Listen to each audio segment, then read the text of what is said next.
ராகு திசையில சனி புத்தி ஒருத்தருக்கு நடக்குது அப்படின்னா ரொம்ப ரொம்ப கஷ்டத்தை வந்து கொடுக்கும். யாருக்கு கொடுக்கும் அப்படின்னா, ராகு சனி அவங்களோட ஜாதகத்தில் ஏதோ ஒரு கனெக்டிவிட்டி இருக்கணும். ராகு சனி பார்த்தோ, சனியை வந்து ராகுவை பார்த்தோ, ஏதோ ஒரு கனெக்டிவிட்டி இருந்துச்சு அப்படின்னா, அவங்களுக்கு ராகு திசையில சனி புத்தி நடக்கும்போது ரொம்ப ரொம்ப கஷ்டத்தை கொடுக்கும். அவங்க அப்பாவுக்கு பாதிப்பு, அவங்களோட தொழிலில் பாதிப்பு, கெரியரில், குடும்பத்தில் சொல்லிட்டு ஏகப்பட்ட பிரச்சனையை வந்து சந்திப்பாங்க.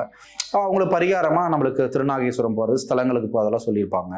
பட் அதே ராகு திசையில சனி புத்தி யாருக்கு யோகத்தை கொடுக்கும் அப்படின்னா, 6, 8, 12 ராகு சனியோ இருந்தாலோ, அல்லது சனீஸ்வரர் வந்து ஆட்சி பெறக்கூடிய வீடு, ஆட்சி வீடாக இருக்கக்கூடிய மகரத்தில் கும்பத்தில் இருந்தாலோ, உச்ச வீட்டான துலாத்தில் இருந்து ராகு சனியோட கனெக்டிவிட்டி இருந்துச்சு அப்படின்னா ஆட்டோமேட்டிக்காக இவங்களுக்கு வந்து யோகத்தை கொடுக்கும். ஸோ இவங்களுக்கு ராகு திசை சனி புத்தி நடக்கும்போது நிறைய வந்து செல்வத்தை, அதிர்ஷ்டத்தை, பெரிய ஒரு தொழில் முன்னேற்றத்தை, கெரியரில் ஒரு முன்னேற்றத்தை கொடுக்கும்.